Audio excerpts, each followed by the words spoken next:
सूरजगढ़ एक छोटी सी रियासत थी। वहाँ पर राजा जयसिंह और महारानी जामवंती दोनों हंसी खुशी प्रजा का पालन करते थे, हर प्रकार से सुखी थे।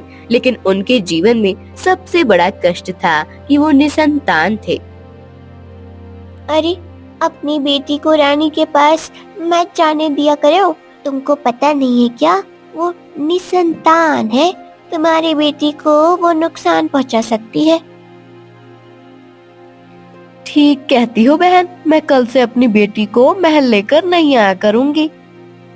रानी दोनों दासियों की बातें सुन रही थी। उन्हें बहुत दुख हुआ और वो रोते हुए अपने कमरे में आ गई। क्या हुआ महारानी, आप इतनी दुखी क्यों हैं? आपका स्वास्थ्य तो ठीक है ना? मुझे बताइए, क्या मैं वैद्य को बुला दूं? शरीर का रोग तो स्वस्थ हो जाएगा महाराज, किंतु दुख के कारण मेरा मन रोगी होता जा रहा है। उसके लिए कौन से वैद्य आएंगे? ये आप क्या कह रही हैं महारानी? मेरी कुछ समझ में नहीं आ रहा है। विवाह के इतने वर्षों बाद भी हमारी कोई संतान नहीं है। महल की दासियां अपने बच्चों को मुझसे दूर रखती हैं। कितना कष्ट होता है ये आप नहीं समझ पाएंगे। जितना दुख आपको है उतना दुख मुझे भी है। हमें संतान प्राप्ति के लिए कोई ना कोई उपाय अवश्य करना चाहिए। राजा टहल रहे होते हैं, तभी मंत्री वहाँ पर आता है। क्या हुआ महाराज, आपने मुझे अचानक संदेश भेजा? सब ठीक तो है ना? हाँ, सब कुछ ठीक है महामंत्री। आप तो जानते ही हैं, क्योंकि आप मंत्री होने के साथ साथ आप मेरे मित्र भी हैं। हमारे विवाह को कई वर्ष हो चुके हैं, लेकिन अभी तक इस राज्य को कोई राजकुमारी या राजकुमार नहीं मिल सका है। महाराज, आपका दुख मैं समझ सकता हूँ। मैंने एक सिद्ध साधु के बारे में सुना है। वो जंगलों में निवास करते हैं। आपकी समस्या को वो ही सुलझा सकते हैं। उनका आशीर्वाद अवश्य फलित होता है महाराज। अच्छा ठीक है मंत्री जी, आप प्रबंध कीजिए। मैं और महारानी कल ही उनसे मिलने जाएंगे।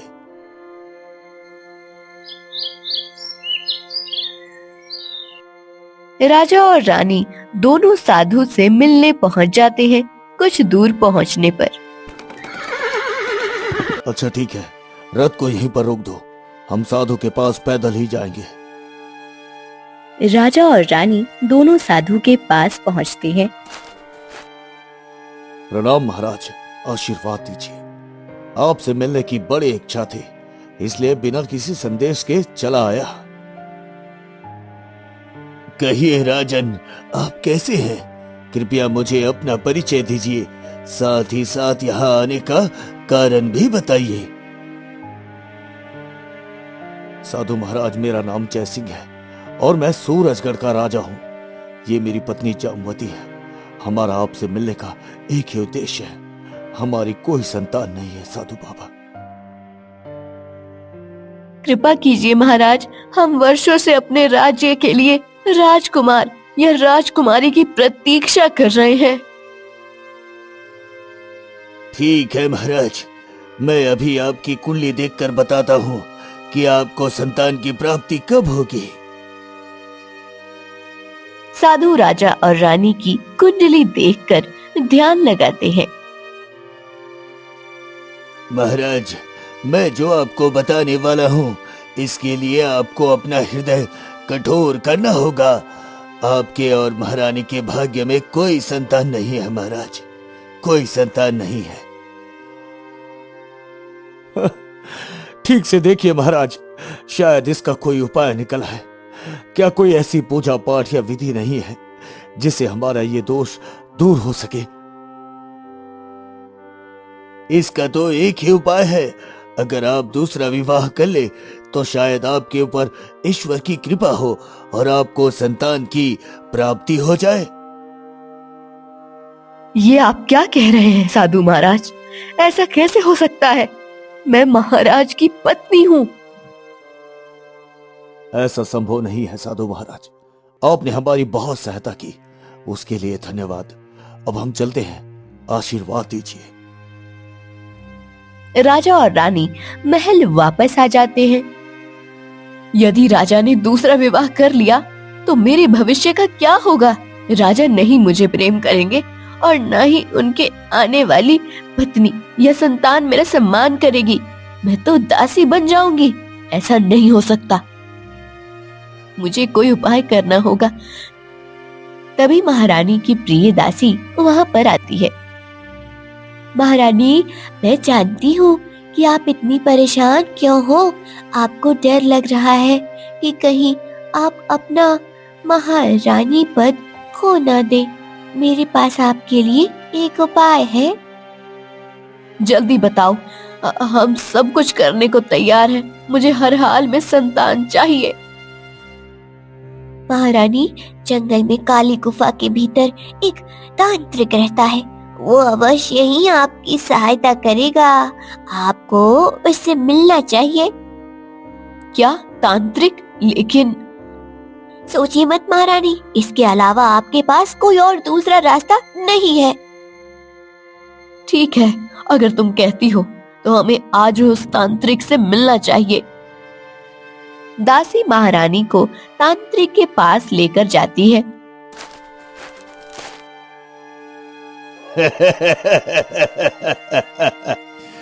सूरजगढ़ की महारानी खुद यहाँ पर आई है। कहो, क्या बात है? देखो तांत्रिक, मैंने तुम्हारी सिद्धियों के बारे में बहुत सुना है। मेरी कोई संतान नहीं है। अब इसका उपाय तुम्हें ही करना है। अच्छा, तो ये बात है। ठीक है, मैं अपनी सिद्धियों से तुम्हारी सहायता अवश्य करूंगा, लेकिन बदले में तुम्हें मेरी बातें माननी होगी। हाँ, तुम जो कहोगे मैं वो करने को तैयार हूँ। तुम्हें जितना धन चाहिए मैं तुम्हें लाकर दूंगी। तांत्रिक अपनी शक्तियों का प्रयोग करता है और एक जादुई कटोरा में जल भरकर रानी को दे देता है। ये लो महारानी, इस जल को पी लेना। देखना तुम्हें संतान प्राप्ति अवश्य होगी। हाँ।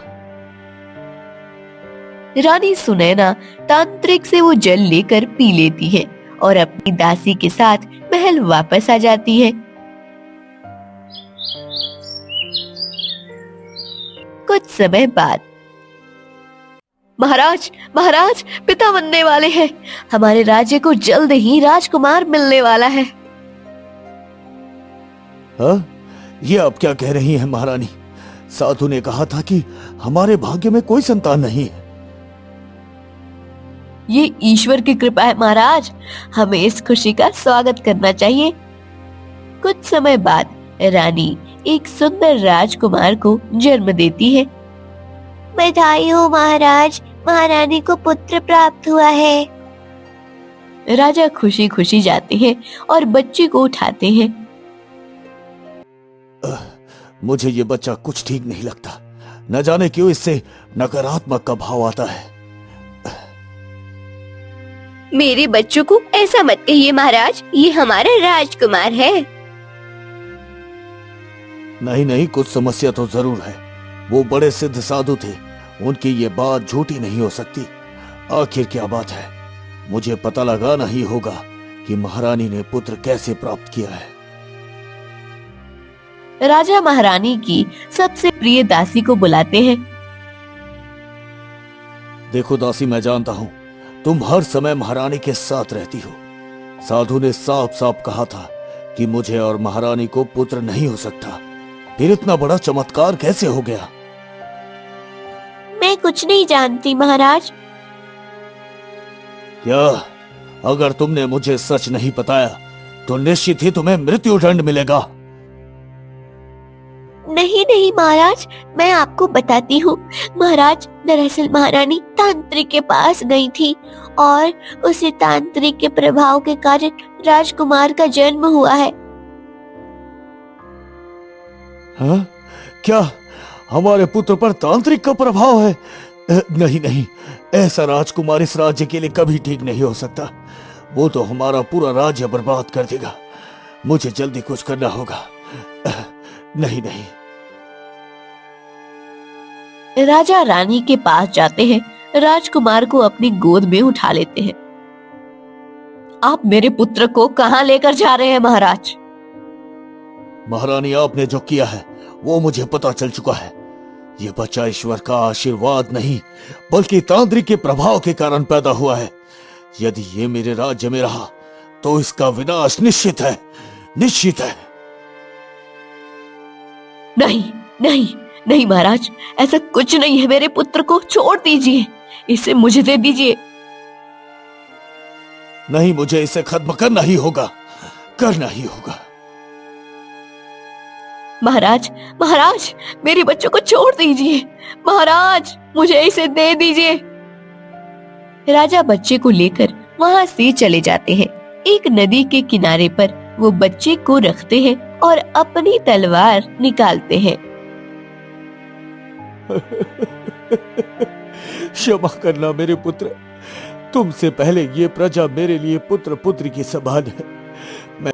राजा महल वापस आ जाते हैं। रानी को विश्वास दिलाने के लिए राजा खून से भरी तलवार लेकर महल पहुंचते हैं। महाराज, आपने मेरे पुत्र के साथ क्या किया? वो कहाँ है?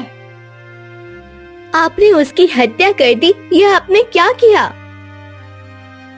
हाँ हाँ महारानी, मैंने उसे खत्म कर दिया।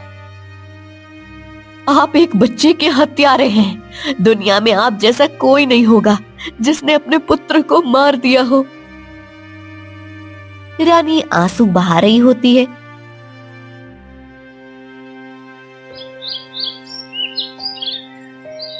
कुछ वर्षों बाद,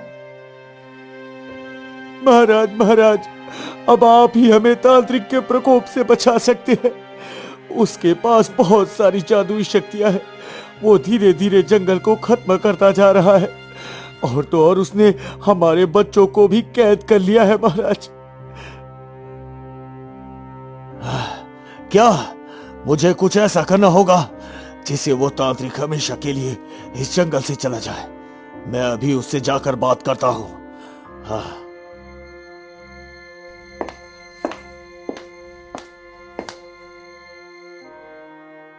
नहीं नहीं महाराज, आप अकेले मत जाइए, हम सभी आपके साथ चलते हैं महाराज।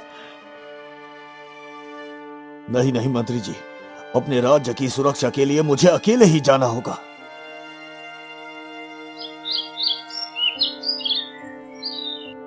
राजा जंगल की ओर निकल पड़ते हैं। अरे उठ जा बेटा, बेटा अर्जुन उठ जा, तेरे पिता आते ही होंगे। सोने दो माँ, अभी तो सुबह भी नहीं हुई है। अरे आंखें खोल, तब तो सूरज दिखाई देगा। तब तक अर्जुन के पिता वहां आ जाते हैं। अच्छा, उठिए राजकुमार और चलिए मेरे साथ खेतों में। काम करना है, कम से कम खेती करना तो सीख लो ताकि स्वयं के लिए भोजन का प्रबंध कर सको। हाँ?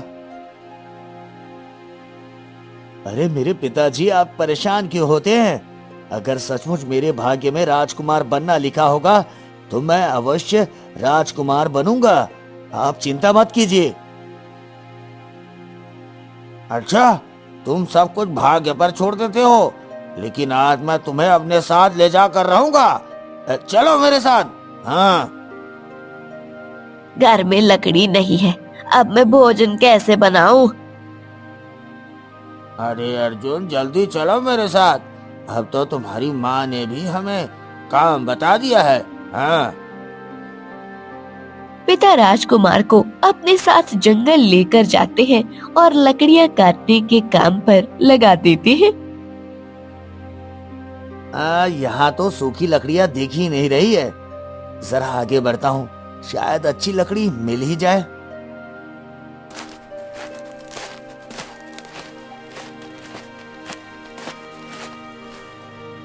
हाँ, मैं तुझे जीवित नहीं छोड़ूंगा। तूने सदैव मेरा और मेरी प्रजा का बुरा चाहा है। आज मैं इस बुराई का अंत करके रहूंगा। हाँ। अर्जुन पेड़ के पीछे छुप जाता है और देखने लगता है कि क्या हो रहा है। राजा और तांत्रिक आमने सामने हैं। तू मेरा कुछ नहीं बिगाड़ सकता, मैं तुझे अभी बंदी बना सकता हूँ। हाँ।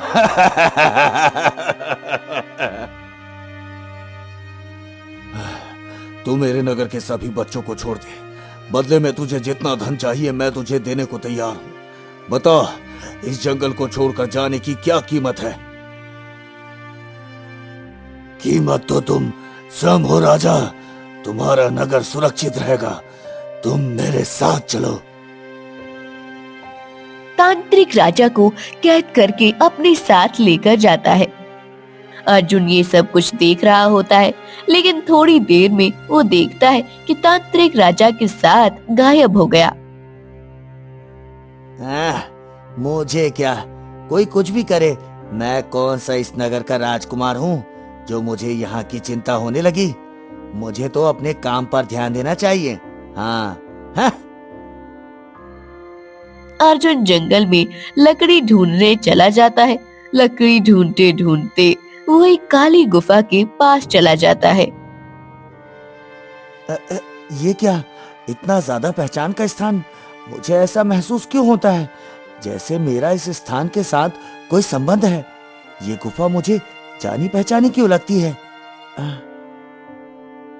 अर्जुन को ढूंढते हुए उसके पिता वहाँ पर आ जाते हैं। अरे, तुम्हें जंगल में लकड़ी काटने भेजा था, तुम फिर काम चोरी करने लगे। मैं तुम्हें कब से ढूंढ रहा हूँ। चलो अब घर चलते हैं। पिताजी, क्या मैं इस गुफा में पहले आया हूँ? मुझे ये स्थान जाना पहचाना लगता है। ऐसे लगता है जैसे कोई मुझे बुला रहा है।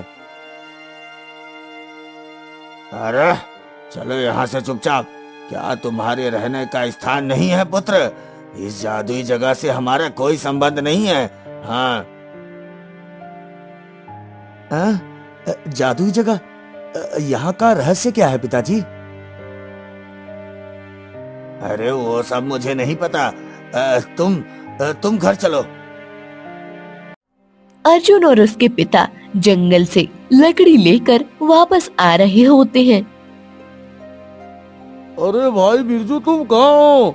नगर में इतनी भयानक दुर्घटना हो गई और तुम्हारा कुछ पता ही नहीं है। हाँ? हाँ? क्या हो गया भाई? नगर में क्या हुआ है?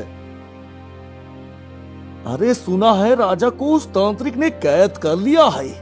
अब तो राजा का बचकर वापस आना असंभव है। बेचारे की कोई संतान भी नहीं थी। अब इस राज्य का क्या होगा? हाँ हाँ, मैंने देखा था वो तांत्रिक कैसे। बिरजू अर्जुन को रोक लेता है। अरे भाई, वो राजा लोग हैं, उन्होंने कोई ना कोई व्यवस्था तो अवश्य रखी होगी। अरे कोई भी राजा बने, हमें उससे क्या मतलब। हाँ, बेचारी महारानी इस अवस्था में अकेली रह जाएगी। राजा की कोई संतान होती तो वो उन्हें बचाने अवश्य जाती। हाँ। अच्छा ठीक है भाई, मैं चलता हूँ अपनी घर की ओर। हाँ। बिरजू अर्जुन के साथ घर की ओर चल दिया।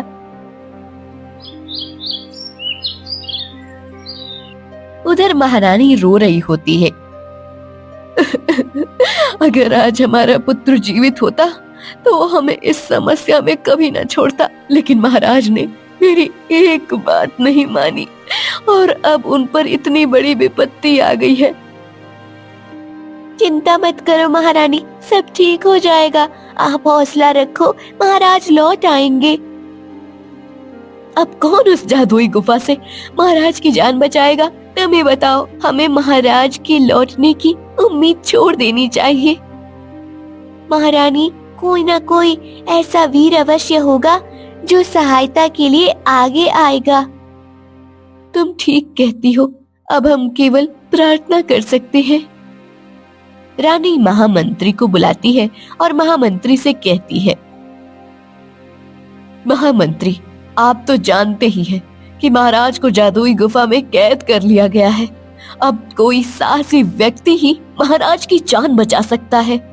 आप ये घोषणा कर दीजिए कि जो भी महाराज की जान बचाएगा उसे इस राज्य का राजा घोषित कर दिया जाएगा। जैसा आप कहे महारानी, महाराज की सुरक्षा हमारे लिए सबसे पहले है। अरे माँ, तुमने सुना है महारानी ने क्या घोषणा की है? उन्होंने कहा है कि जो भी राजा की जान बचाकर उन्हें वापस घर ले आएगा उसे ये पूरा राज्य दे दिया जाएगा। हाँ हाँ, मैंने सुना, लेकिन तुम ये बात क्यों कर रहे हो? कहीं तुम ये जोखिम कार्य करने की योजना तो नहीं बना रहे हो? मैं तुम्हें उसे जादुई गुफा में बिल्कुल नहीं जाने दूंगी। माँ, मुझे जाने दो, ये मेरे लिए अच्छा अवसर है। मैं इस राज्य का राजा बन सकता हूँ। सोचो, जब मैं राजा को सुरक्षित वापस लेकर आऊंगा तब सब मेरी प्रशंसा करेंगे। तुम्हारा और पिताजी का सिर गर्व से ऊंचा हो जाएगा और पिताजी को भी विश्वास हो जाएगा कि मैं नालायक नहीं हूँ। हाँ। अरे तुम नालायक ही ठीक हो बेटे, इस तरह तुम हमारे सामने तो रहोगे। तुम्हें उस जादुई गुफा में जाने की कोई आवश्यकता नहीं। अगर तुम राजा की तरह वहां कैद हो गए तो हम क्या करेंगे बेटे, हम क्या करेंगे? अब मैंने निर्णय ले लिया है पिताजी, अब मैं इस निर्णय से पीछे नहीं हट सकता। गुफा में जाकर राजा को बचाने का निर्णय लेकर अर्जुन वहां से चला जाता है। अर्जुन जंगल की ओर उस काली गुफा के सामने पहुंच जाता है। चाहे कुछ भी हो जाए, मैं राजा को सुरक्षित वापस लेकर ही आऊंगा और राजा बनने का सपना अवश्य पूरा करूंगा। हाँ। अर्जुन काली गुफा में प्रवेश करने का प्रयास करता है, लेकिन वो असफल हो जाता है। तभी वहाँ पर खरगोश आता है। अरे तुम्हारे सारे प्रयत्न व्यर्थ हो रहे हैं। इस काली गुफा में जाने के लिए तुम्हें मार्गदर्शन की आवश्यकता है। हाँ। प्यारे खरगोश, अब तुम ही मुझे बताओ, मैं राजा को कैसे सुरक्षित करूं? इस जंगल में एक सिद्ध साधु महात्मा रहते हैं जो तुम्हारी सहायता अवश्य करेंगे। तुम्हें उनके पास जाना चाहिए। हाँ ठीक है, मैं उस साधु के पास जाता हूँ। अर्जुन साधु के पास जाता है। प्रणाम साधु महात्मा, मेरा नाम अर्जुन है। मैं राजा जयसिंह को सुरक्षित करने के उद्देश्य से इस जंगल में आया हूँ, लेकिन उस गुफा में अंदर जाने का रास्ता ही नहीं मिल पा रहा। हाँ पुत्र, मैं समझ सकता हूँ। एक बेटे की मन की व्यथा जो अपने पिता को बचाने के लिए कुछ भी करने को तैयार है। अरे नहीं नहीं साधु महात्मा, मैं राजा का बेटा नहीं हूँ। तुम राजा के ही पुत्र हो, ऐसी मेरी सिद्धियां कहती है। वर्षों पहले जब राजा और रानी दोनों मेरे पास आए थे, तब मैंने उनसे कहा था कि उनके भाग्य में पुत्र नहीं है, लेकिन रानी ने पुत्र की प्राप्ति के लिए तांत्रिक से भेंट की और तुम्हारा जन्म उसके प्रभाव के कारण हुआ है। क्या सचमुच मैं महाराज का पुत्र? तो फिर उन्होंने मेरा त्याग क्यों कर दिया था? दरअसल राजा तंत्र के प्रभाव को जानते थे। उन्हें ऐसा प्रतीत हुआ कि शायद तुम राज्य के भविष्य में खतरा बन जाओ, इस कारण उन्होंने तुम्हारा त्याग किया पुत्र। क्या आज मैं इतने वर्षों बाद अपने असली पिता से मिलूंगा, लेकिन उन्हें कैसे छुड़ाना आवश्यक है। तुम्हारे जन्म का उद्देश्य उस तांत्रिक को खत्म करना है पुत्र, लेकिन तुम्हें उसके लिए जादुई तलवार तक पहुंचना होगा। जादुई तलवार? ये कहाँ पर होगा महात्मा? इस जंगल के पूर्व दिशा में एक निर्जन स्थान है, वहां पर एक जादुई तलवार रखी हुई है। तुम जाओ और वो जादुई तलवार लेकर उस तांत्रिक का अंत करो। मेरा आशीर्वाद सदैव तुम्हारे साथ है पुत्र। अर्जुन साधु की बात मानते हुए पूर्व दिशा की ओर चलने लगता है। तभी उसे एक तलवार दिखाई देती है। अर्जुन आगे बढ़ रहा होता है, वो तलवार उठाने जाता है। तभी हिरन वहाँ पर आती है। तुम कौन हो और इस तलवार को लेकर कहाँ जाना चाहते हो? मैं राजा की सुरक्षा के लिए इस तलवार को ले जाना चाहता हूँ। तुम भला राजा को क्यों बचाना चाहते हो? आखिर उनसे तुम्हारा क्या संबंध है? ये सब कुछ तुम लालच के कारण कर रहे हो। नहीं नहीं, ऐसा नहीं है। मुझे क्या लालच होगी? ये सत्य है। महारानी की घोषणा सुनकर तुम राजा को बचाने आए हो। तुम सफल हो जाओगे तो तुम्हें राजा बना दिया जाएगा। हाँ, शायद तुम ठीक कह रही हो। ये एक अच्छा अवसर है कि मैं राजा बन सकता हूँ।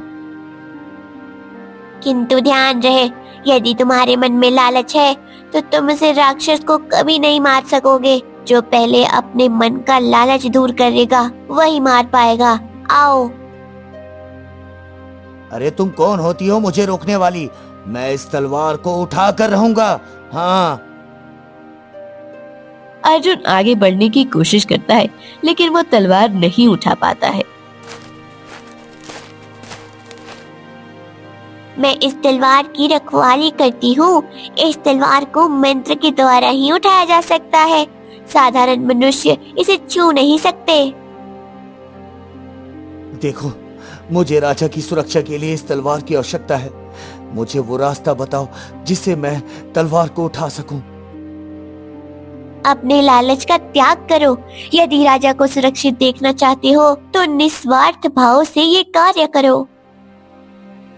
अच्छा ठीक है, यदि तुम्हें विश्वास नहीं है तो मैं तुमसे वादा करता हूँ कि राजा को सुरक्षित महल पहुंचाने के बाद मैं राजा नहीं बनूंगा।